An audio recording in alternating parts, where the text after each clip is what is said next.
தனுசு ராசி அன்பர்களே, உங்களது வாழ்க்கையில் நவகிரகங்கள் எந்தெந்த இடத்திலிருந்து என்னென்ன பலன்களை கொடுக்குதுன்னு சொல்லிட்டு பார்க்குறாங்க.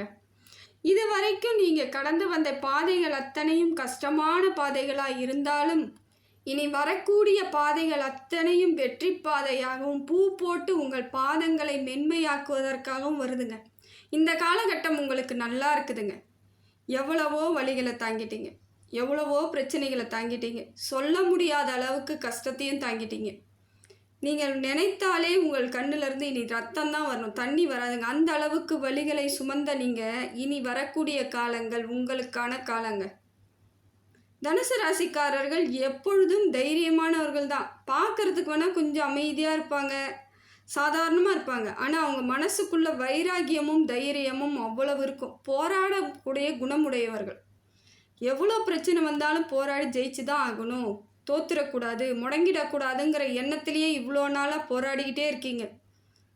எத்தனையோ காலங்களாக நீங்கள் கவலையும் கண்ணீரோடு தான் வாழ்ந்துட்டுருக்கீங்க. ஆனால் இனி வரும் காலங்கள் உங்களுக்கான காலமாக இருக்குதுங்க. சரியான அமைப்பில் தான் இருக்குது. தனுசு ராசிக்காரர்கள் இனி எதற்கும் கவலைப்பட வேணாம், எதுக்குமே கவலைப்படாதீங்க. பட்ட வரைக்கும் போதும். நடந்தது நடந்துருச்சு. எவ்வளோ பிரச்சனைகளை சந்திச்சிட்டீங்க. தேவையில்லாத நிறைய நண்பர்களுடன் சேர்ந்து நிறைய பேர் வீணாக போகிறவங்க இருக்காங்க. நிறைய பொருள் விரயத்தை இழந்தவங்க நிறைய இருக்காங்க. உடல் ரீதியான பிரச்சனைகளை நிறைய பேர் சந்திச்சிருக்காங்க. இது எல்லாமே மாறக்கூடிய மாற்றத்தில் இப்போ இருக்குதுங்க. கிரக நிலவரம் அனைத்தையும் மாற்றி ஒரு நல்ல அமைப்பில் உங்களுக்கு ஏற்படுத்தி கொடுக்க போகுதுங்க. நீங்கள் செய்த நல்லதும் நீங்கள் செய்த புண்ணியமும் இப்பொழுது உங்களுக்கு வரப்போகுதுங்க. கடந்த காலங்களில் எவ்வளோ கஷ்டப்பட்டாலும் எவ்வளோ கஷ்டத்துலேயும் நீங்கள் ஒரு நல்லதெல்லாம் பண்ணிக்கிட்டு தாங்க இருந்தீங்க. நிறைய பேருக்கு படிப்பு உதவிக்கு நிறைய பணம் கொடுத்துருப்பீங்க. உங்களால் முடியலைன்னா கூட மற்றவங்க கிட்ட கேட்டு இந்த மாதிரி குழந்தைங்க படிக்க வைக்கணும்னு எவ்வளோ தூரம் பண்ணியிருப்பீங்க. உங்கள் பிள்ளைங்களுக்காக கூட நீங்கள் செஞ்சவங்க கிடையாது. நல்லா படிக்கக்கூடிய பிள்ளைகளை பார்த்தீங்கன்னா உடனடியாக அவங்களுக்கு ஏதாவது செய்யணும், அவங்க வாழணும், அவங்க படிக்கணும், அடுத்த தலைமுறையை உருவாக்கணுன்ற ஒரு நல்ல எண்ணத்தோடு செயல்பட்டவங்க தனுசு ராசிக்காரர்கள். அந்த மாதிரியான ஆட்களுக்கு இனி வரக்கூடிய காலங்கள் இறைவனால் அனைத்தும் நன்மையாக கிடைக்கக்கூடிய காலமாக இருக்குதுங்க. தனுசு ராசிக்காரர்களுக்கு கிரக நிலவரம் எப்படி இருக்குன்னு பார்க்கலாங்க. தனுசு ராசிக்கு ராசிநாதன் யாருன்னு பார்த்தீங்கன்னா குரு பகவானுங்க. குரு பகவான் தான் உங்கள் ராசிநாதன். எப்பொழுதும் ஒரு துணிச்சலுடன் செயல்படுபவர்கள் நீங்கள். அதே போல் படிப்புலேயும் தெளிவாக இருப்பீங்க. படிக்கக்கூடிய வேலையெல்லாம் பாருங்கள், எல்லாரும் இந்த படிப்பு சம்மந்தப்பட்ட வேலையில் தான் இருப்பாங்க. நிறைய தனுசு ராசிக்காரர்கள் ஒன்று ஸ்டேஷ்னரி கடை வச்சுருப்பாங்க, இல்லையா ஆசிரியர்களாக இருப்பாங்க, அப்படி இல்லையா பேராசிரியர்கள். அதை போல் மற்றவங்களுக்கு சொல்லி கொடுக்கும் இடத்தில் ஒரு குருவாக தான் நிறைய இடத்துல செயல்படுவாங்க. அதே போல் வக்கீல், ஜட்ஜ் அதை மாதிரி அளவுக்கு இருப்பாங்க. ஏன்னா இவங்களுக்கு அந்த குணங்கள் அப்படி இருக்கும். கரெக்டாக பேசுவாங்க, கரெக்டாக சொல்லி தருவாங்க, புரிகிற மாதிரி சொல்கிறது. இதை மாதிரியான ஆட்கள் யாருன்னு பார்த்தீங்கன்னா தனுசு ராசிக்காரர்கள். இனிமே வரக்கூடிய காலங்கள் எல்லாம் உங்களுக்கு சிறப்பான காலமாக தான் இருக்குது. குரு பகவான் உங்களுக்கு நல்ல இடத்துல இருக்கார். உங்கள் ராசிநாதன் உங்களுக்கு சப்போர்ட் பண்ணுறாருங்க. இத்தனை ஆண்டு காலமாக நீங்கள் கஷ்டப்பட்டதுக்கு ஒரு மாற்றத்தை ஏற்படுத்தி கொடுக்குறார், மாறுதலை ஏற்படுத்தி கொடுக்குறார், புதிய உறவுகளை ஏற்படுத்தி கொடுப்பார், புதிய நண்பர்களையும் ஏற்படுத்தி கொடுப்பார். இது நாள் வரைக்கும் எத்தனையோ பேர் உங்கள் முதுகில் குத்திட்டு போனிருப்பாங்க நண்பர்கள்ன்ற பேரில். ஆனால் இப்போ குரு பகவானால் வரக்கூடிய நண்பர்கள் உங்களுக்கானவர்களாக இருப்பாங்க. ஃபஸ்ட்டு பழகுங்க, ஃபஸ்ட்டு பழகிட்டு அப்புறம் முடிவு பண்ணுங்கள். எடுத்த உடனே யாரையும் நல்லவங்கன்னு முடிவு பண்ணாதீங்க. தூரம் வச்சு பழகிறதுக்கு யாராக இருந்தாலும் முடிவு பண்ணுங்கள். அப்போ தான் கடைசி வரைக்கும் அந்த உறவு நீடிக்கும். நண்பராக இருந்தாலும் சரி, உறவினர்களாக இருந்தாலும் சரி. அதனால் முதல்ல பழகுங்க. ஃபஸ்ட்டு எல்லாரையும் பழக முயற்சி பண்ணுங்கள். யார் எப்படின்னு புரிதல் வந்தால்தான் உங்களால் நிம்மதியாக இருக்க முடியும். குரு பகவான் உங்களுக்கு நிறைய வேலை வாய்ப்புகளை ஏற்படுத்தி கொடுக்குறாரு. நிறைய பேருக்கு வேலையே இல்லாமல் இருக்கிறவங்க நிறைய பேர் இருப்பாங்க. தனுசு ராசி இருந்த வேலையை விட்டுட்ருப்பாங்க வேறு வழி இல்லாமல். ஆனால் இப்போ அவங்களுக்கெல்லாம் வேலை கிடைக்கும். உங்களுக்கு பிடித்த வேலை, உங்களுக்கு சம்பள உயர்வோட வேலை, எந்த எதிர்பார்த்துட்டு இருந்தீங்களோ அத்தனையும் உங்களுக்கு நடக்கும். வியாபாரிகளுக்கு வியாபாரம் பெருகும், லாபம் கிடைக்கும், பொருளாதார வளர்ச்சி ஏற்படும். இது நாள் வரைக்கும் எந்த விதத்துலேயும் பொருளாதாரம் எந்த விதத்துலேயும் முன்னேற்றம் இல்லாமல் கடன் மேலே கடன், வட்டி மேலே வட்டி கட்டினவங்க நிறைய பேர் நீங்கள் தான். தனுசு ராசிக்கு இதெல்லாம் இயல்பாகவே நடந்திருக்குங்க. தலைக்கு மேலே கடன் தான். இந்த கடனை வாங்கி அந்த கடன் அடைக்கிறான், அந்த கடனை வாங்கி இந்த கடன் அடைக்கிறான், அவன் வட்டி கேட்பான், அவனுக்கு வட்டிக்காக கடன் வாங்குறேன் அப்படின்னு நிறைய பேர் இதே மாதிரியே கடனை ஏற்றினவங்க நிறைய பேர். கடன் சுமையால் ரொம்ப தத்தளித்தவங்க நீங்கள் தான். இந்த உறவினர்களும் உங்களுக்கு கொடுக்க வேண்டியதை கூட கொடுக்காம நிறைய பேர் இன்னைய வரைக்கும் ஏமாத்திட்டு இருப்பாங்க. உங்களுக்கு சேர வேண்டிய சொத்துக்களை கூட கொடுக்காம நிறைய உங்களோட உறவுகள் ஏமாத்திருக்கும். இதெல்லாம் நடக்கிறது யாருக்குன்னு பார்த்தீங்கன்னா தனுசு ராசிக்கு இதெல்லாம் நடந்திருக்கும். நியாயமாக கிடைக்க வேண்டியது கூட கிடைக்காம அல்லாடி இருப்பீங்க. ஆனால் இப்போ அப்படி கிடையாதுங்க. உங்களுக்கானது கிடைக்கும், உங்களுக்கானது மாறும். இறைவன் எப்பொழுதும் உங்களுக்கு துணையாக இருப்பாருங்க. நீங்கள் தனுசு ராசியிலே சிவதனுசுன்னு தான் சொல்லுவாங்க. சிவன் கையில் இருக்கும் தனுசு. அதனால் உங்களை ஓரளவுக்கு கஷ்டத்தை தான் கொடுப்பார், ஆனால் வெற்றியை தூக்கி கொடுப்பார். நீங்கள் நடந்துக்கும் முறையை சரியாக பயன்படுத்திக்கோங்க. உங்களுக்கு இறைவன் பக்கபலமாக இருப்பார். எந்த விதத்திலையும் உங்களை கைவிடவே மாட்டார். இப்போ இவ்வளோ பிரச்சனைக்குமே நீங்கள் எப்படி நிற்கிறீங்க துணிஞ்சுன்னு தெரியலல்ல, காரணம் இறைவன் உங்கள் கூட இருக்கார். இல்லைனா ஒரு நாள் ஒரு பொழுது உங்களுக்கு எப்படி போகுன்னே தெரியாது. அந்த அளவுக்கு கஷ்டத்தை அனுபவிச்சுட்ருக்கீங்க. அத்தனையும் பக்கத்தில் இருந்து அவர் சரியாக போயிடும் தட்டி கொடுத்துக்கிட்டே இருக்கார். அது உங்களுக்கு உணர முடியுமா முடியலையான்னு தெரியல. ஒரு சிலர் உணர்வாங்க, ஒரு சிலவங்க உணர மாட்டாங்க. ஏன்னா பிரச்சனைகள் அவங்க உள்ளே போயிடுறது. ஒரு சிலவங்க வெளியவே நின்று இருப்பாங்க, பிரச்சனை தான் என்ன பண்ணுறது அப்படிங்கிற ஒரு தைரியத்தில் இருப்பாங்க. ஒரு சிலவங்க எனக்கு பிரச்சனைன்னு அந்த கவலையாயிடுவாங்க. இவங்களாலெல்லாம் கடவுள் உங்கள் பக்கத்தில் இருக்கிறத உணர முடியாது. ஆனால் எப்பையும் இறைவன் உங்கள் பக்கத்தில் தாங்க இருக்கார். அனைத்தும் நல்லதாக நடக்கணும் தான் பார்க்குறாரு. இப்போ குருவால் உங்களுக்கு நிறைய மாற்றம், சிறப்பான பலன் கிடைக்குது. தொழில் வளர்ச்சி, குடும்ப உறவுகிட்ட இருந்து இனிமேல் பிரச்சனை இல்லை, ஒத்துமை ஏற்படும். குடும்ப உறவுகளால் உங்களுக்கு ஒற்றுமை கிடைக்கும்.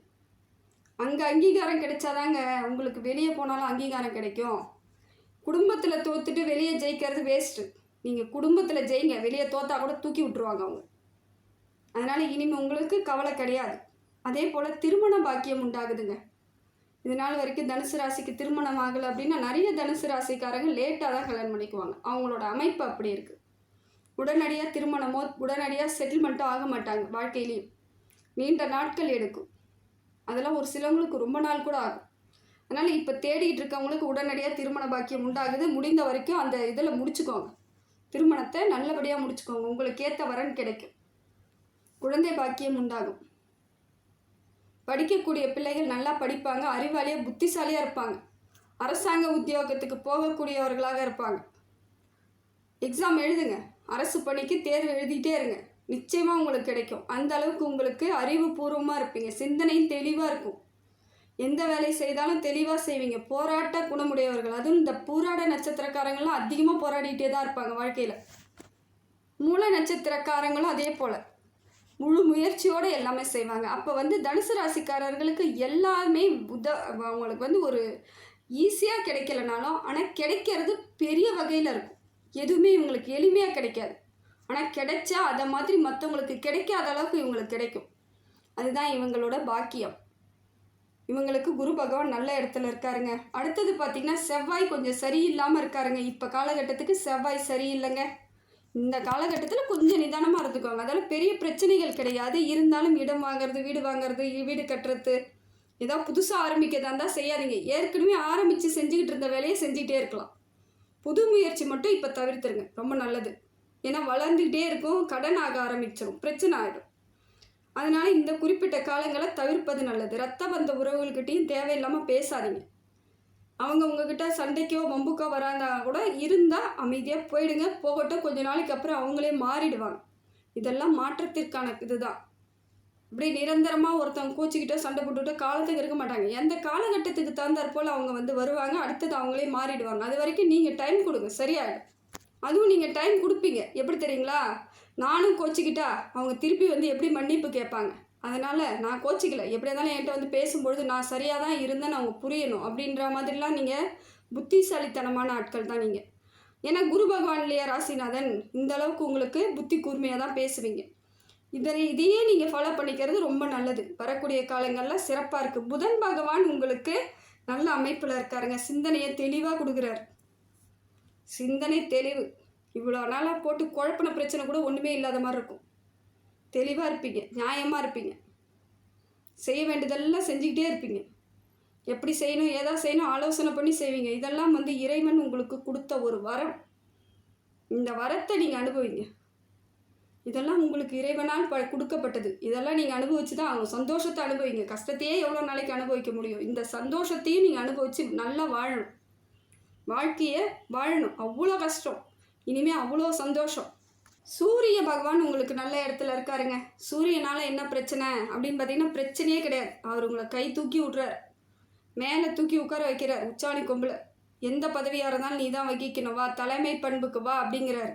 அந்த அளவுக்கு உங்களுக்கு சப்போர்ட் பண்ணுறார். இவ்வளோ நாளாக என்ன பண்ணி உங்களுக்கான அங்கீகாரம் கிடைக்காம இருந்திருக்கலாம். இப்போ எல்லாமே நீங்கள் செஞ்ச வேலைக்கு கரெக்டாக உங்களுக்கு எல்லாமே கிடைக்கும். பாராட்டுதலாக இருந்தாலும் சரி, புகழாக இருந்தாலும் சரி, பேராக இருந்தாலும் சரி, அத்தனையும் உங்களுக்கு கிடைக்கும். இதெல்லாம் சூரிய பகவான் கொடுக்குறார். குலதெய்வம் உங்களுக்கு அருள் புரியும். குலதெய்வ வழிபாடு இன்னும் நல்லது. குலதெய்வம் உங்களுக்கு துணையாக இருக்குது. அதே போல் மூதாதையர்களும் உங்களுக்கு துணையாக இருக்காங்க. பித்ரு தோஷம் நீங்குதுங்க. சூரிய வம்சம் நல்லா இருந்தாலே உங்களுக்கு பித்ரு தோஷமே கிடையாது. சூரிய பகவானால் பித்ரு தோஷமே நீங்கிடுச்சு. அதே போல் எல்லா இடத்திலும் உங்களுக்கான மதிப்பு கூடும். கௌரவமாக இருப்பீங்க, அந்தஸ்தாக இருப்பீங்க. எதை செய்யணுமோ அதை செய்யலாம். காரிய சித்தி உண்டாகும், தடைகள் நீங்கும், பனி போல விலகிடும் பிரச்சனை. இதெல்லாம் சூரிய பகவான் உங்களுக்கு கொடுக்குறார். அடுத்து பார்த்தீங்கன்னா சந்திரன் உங்களுக்கு சிறப்பாக இருக்குதுங்க. மனசு இப்போ தெளிவாக இருக்கும். எவ்வளோ வலி, எவ்வளோ கஷ்டம், இதுக்கு மருந்தே இல்லைன்ற அளவுக்கு இருந்தீங்கல்ல, இப்போ தெளிவாக இருப்பீங்க. ஆறுதல் கிடைக்கும், மருந்து கிடைக்கும். இது எல்லாம் இயற்கையாக தன்னால் நடக்க பாருங்கள். இனிமேல் எதுக்கோ கவலைப்பட மாட்டீங்க, பிரயோஜனமாக இருப்பீங்க, வாழ்க்கையில் சிறந்து விளங்குவீங்க. இது எல்லாமே உங்களுக்கு சந்திர பகவான் கொடுக்கறது. அடுத்தது பார்த்திங்கன்னா சுக்கிரன் உங்களுக்கு நல்ல இடத்துல இருக்காருங்க. சுக்கிரனும் பொருளாதார வரவை ஏற்படுத்தி கொடுக்குறாரு. பொருளாதாரம் சிறப்பாக இருக்க போகுது. எல்லா விதத்திலும் இனிமேல் உங்களுக்கு தடைகள்லாம் நீங்குதுங்க. அவ்வளோ அனுபவிச்சிருக்கிறீங்க. அதனால் இப்போ எல்லா கிரகங்களும் ஒன்று கூடி உங்களுக்கு பூ மாலையாக தூது, பூவாக தூது நடக்கும். ஏங்க இதெல்லாம் எனக்கு நடக்காதுங்க, நம்புற மாதிரி சொல்லுங்கள். ஏங்க இதெல்லாம் நடக்குங்க. அப்புறம் கஷ்டப்பட்டதை மட்டும் சொன்னால் ஆமாம் கஷ்டப்பட்டேன்றீங்க. நல்லா இருப்பீங்கன்னு சொன்னால் ஏன் ஏற்றுக்க மாட்டேங்கிறீங்க? நிச்சயமாக நல்லா இருப்பீங்க, உறுதியாக நல்லா இருப்பீங்க. நம்பி தான் ஆகணும். நம்பிக்கை தான் எல்லாமே. நீங்கள் செய்த புண்ணியம் உங்களை சேரும்னு சொல்கிறேன். நம்புங்க. நீங்கள் எவ்வளோ புண்ணியம் நல்லது செஞ்சுருப்பீங்க, அத்தனையும் நன்மையாக நடக்கும். காலம் கொஞ்சம் எடுத்துக்குது, அவ்வளோதான். கொஞ்சம் காலம் ஆகும், ஆனால் நிச்சயமாக உங்களுக்கு நல்ல பலன் கிடைக்கும். இது உறுதியான உண்மை. இறைவன் சாட்சியாக சொல்கிறேன். சனி பகவானும் சிறப்பான இடத்துல தான் இருக்கார். ஓரளவு சுமாரான பலன் தாங்க கிடைக்குதானா, ரொம்ப நல்ல பலனும் உங்களுக்கு கொடுக்கல. கீழேயும் தள்ளலை, மேலேயும் ஏற்றலை, சுமாரான பலன் கொடுக்குறார். பொருளாதார வரவையும் கொடுப்பாரு, சுபவரைய செலவையும் கொடுப்பார். ஏதாவது சந்தோஷமாக செலவு பண்ண சொல்கிறாரு. பார்த்துக்கோங்க, நிதானமாக பண்ணுங்கள். எந்த செலவாக இருந்தாலும் கையில் இருக்கிறது என்ன ஏதுன்னு பார்த்துட்டு அதற்கு தகுந்தாற் போல் செலவு பண்ணுறதுக்கு முயற்சி பண்ணுங்கள். கௌரவமாக ஏதாவது செய்கிறேன்னு சொல்லிட்டு கஷ்டத்தை மட்டும் ஏற்படுத்திக்காதீங்க. எந்த கௌரவமும் என்றைக்கும் உங்களுக்கு தலை தூக்கி நிறுத்த முடியாது. பணம் தான் உங்களை தலை தூக்கி நிமித்தும், அதுதான் கௌரவம். அதனால் அந்த இடத்துல சிறந்து நீங்கள் விளங்கணுன்னா பணத்தை மட்டும் ஓரளவுக்கு சிறப்பாக செலவு பண்ணுறதுக்கு முயற்சி பண்ணுங்கள். ஓவராக கையில் இருக்கேன்னு எல்லாத்தையும் எடுத்தங்க ஒத்தன்னு எதுவும் முடிவு பண்ணாதீங்க. போக்குள்ளே வேகமாக போயிடுங்க. பணம் திருப்பி வரும்பொழுது அவ்வளோ நாட்கள் எடுக்கும். அதற்கு நம்ம அவ்வளோ போராட வேண்டியது இருக்கும். அதனால தான் சொல்கிறேன், பண வரவை மட்டும் சரியாக நீங்கள் பார்த்துக்கிறது நல்லது. அதே போல் கையாளுறதே சரியாக பண்ணுங்கள். 10 ரூபா பண்ணுற இடத்துல 8 ரூபா பண்ணால் என்னன்னு யோசிங்க. 2 ரூபா கையில் பிடிச்சிக்கோங்க. இதையெல்லாம் செய்தால் நீங்கள் நிச்சயமாக ஒரு நாளைக்கு நல்லதாக நடக்கும் பொழுது என்ன நினச்சி பார்ப்பீங்க. இதெல்லாம் செஞ்சு தான் ஆகணும். இப்படி இருந்தால் வாழ்க்கையில் நீங்கள் சந்தோஷமாக இருப்பீங்க. நீங்கள் நல்லா இருக்கணும்னு நான் நினைக்கிறேன். நல்லா இருக்கணும். ஏன்னா அவ்வளோ உறுதியாக சொல்கிறேன், கஷ்டப்பட்டுருப்பீங்க. சாதாரண கஷ்டம் இல்லைங்க, அத்தனைக்கும் ஒரு முடிவாக தான் இதை சொல்கிறேன். இனி கஷ்டம் வரக்கூடாது, யார்கிட்டையும் அவமானப்படக்கூடாது, பணம் இல்லாமல் நிற்கக்கூடாது, கடன் வாங்கக்கூடாது, இருக்கிற கடனை அடைக்கணும், தலை நிமிர்ந்து இந்த சமுதாயத்தில் நடக்கணும். எத்தனை பேர் ஏளனை பண்ணாங்களோ அவங்கக்கிட்ட சண்டைக்கெல்லாம் போக தேவை. அவங்க முன்னாடி நிமிர்ந்து மட்டும் காமிச்சிருங்க, ஜெயிச்சு மட்டும் காமிச்சிருங்க, அது போதும். அதுவே அவங்களுக்கெல்லாம் கொடுத்த தண்டனை. இதெல்லாம் இறைவன் உங்களுக்கு சப்போர்ட் பண்ணும்பொழுது எல்லாமே நடக்குதுங்க. அப்புறம் ஏங்க கவலைப்பட்டுக்கிட்டு தைரியமாக இருங்க. அடுத்தது பார்த்தீங்கன்னா ராகு கேது உங்களுக்கு சரியில்லைங்க. ராகுவும் கேதுவும் கொஞ்சம் சரியில்லாமல் இருக்காங்க. பார்த்துக்கோங்க, நிதானமாக இருங்க. பொருளாதாரத்தை தடை பண்ணிடுவார், மனசுக்குள்ளே பயத்தை ஏற்படுத்துவார். ஏற்கனவே பயந்து போய் தாங்க இருக்கிறேன்றீங்களா? பயப்படாதீங்க, பயப்படாதீங்க. அவர் என்ன வேணாலும் பண்ணிட்டோம். நீங்கள் நிதானமாக இருங்க, பயப்படாமல் இருங்க. இவ்வளோ பிரச்சனையே கடந்துட்டீங்க. இது சின்ன சின்ன பிரச்சனைகளை உங்களால் கடக்க முடியாதா? அதை நினச்சி பார்க்கணும். அவ்வளோ பிரச்சனையும் நம்ம கடந்துட்டோம். இதை நம்ம சரி பண்ணிக்க முடியாதா? பண்ணிடலாம். இறைவன் என்னைக்கு துணையாக இருப்பார், நம்ம பக்கபலமாக தான் இருக்கார் அப்படின்னு ஒரு நம்பிக்கையில் இருந்தால் மட்டும்தாங்க எதையுமே சரி பண்ண முடியும். கேது பகவான் ஏற்கனவே பிரச்சனைகள் இருக்கிறவங்கள உங்களுக்கு திருப்பி அனுப்ப முயற்சி பண்ணுவார், பிரச்சனை கொடுக்க பார்ப்பார், பார்த்துக்கோங்க. அதே போல் தேவையில்லாமல் உங்கள் பேரில் பொறாமை வர ஆரம்பிக்கும். பொறாமைப்படுறதுக்கு ஆள் வருவாங்க. இப்போ உஷாராக இருங்க. ஏன்னா உங்கள் கூடயே பேசிக்கின்னு உங்களை பற்றி எல்லா டீட்டெயிலும் தெரிஞ்சுக்கின்னு உங்களை பற்றி மற்றவங்ககிட்ட தப்பாக சொல்லிக்கின்னு அவங்க பொறாமையால் உங்களுக்கு நிறைய தேவையில்லாததை ஏற்படுத்தி விட்ருவாங்க. ஜாக்கிரதையாக இருங்க. கேது பகவானில் இது நடக்க வாய்ப்பு இருக்குது. அதே போல் அரசாங்கத்திலேருந்து கிடைக்க வேண்டிய உதவிகளை தடுக்கிறார். ஏதோ அரசாங்க உதவி வேணும்னு நீங்கள் ஒரு லோன் கூட கேட்டிருக்கலாம். அது கூட இப்போ கிடைக்கிறது கொஞ்சம் சிரமப்பட்டு தான் கிடைக்கிற மாதிரி இருக்கும். அதுக்காக நீங்கள் கொஞ்சம் அல்லாடுற மாதிரி இருக்கும், பார்த்துக்கோங்க. ஆனால் முயற்சி பண்ணிக்கிட்டே இருங்க. முயற்சியை மட்டும் விட்டுறாதீங்க. நிச்சயமாக உங்களுக்கு அது கிடைச்சதுன்னா ஒரு நல்ல பலனாக இருக்கும். இதெல்லாம் மாறத்துக்கான காலங்கள் வந்துடுச்சு. இனி வரக்கூடிய காலங்கள் எல்லாம் தனுசு ராசிக்கு அருமையாக தாங்க இருக்குது. ஏதோ ஒரு சில கிரகங்கள் தான் சரியில்லை, இருந்தாலும் பரவாயில்ல. மற்ற கிரகங்கள் சப்போர்ட் பண்ணுது. இறைவனோட அருள் இருக்குது. உங்களுக்கான வாழ்க்கையை வாழ்வதற்கான இந்த கால நேரம் உங்களுக்கு அருமையாக கொடுத்துருக்கு. இதை நீங்கள் சரியாக பயன்படுத்தி முறையாக போங்க. யார்கிட்டையும் எந்த விதமும் தேவையில்லை. உங்களை மட்டும் நம்பி செயல்படுத்தினாலே போதுங்க. வெற்றி உங்களுக்கானதாக இருக்குது.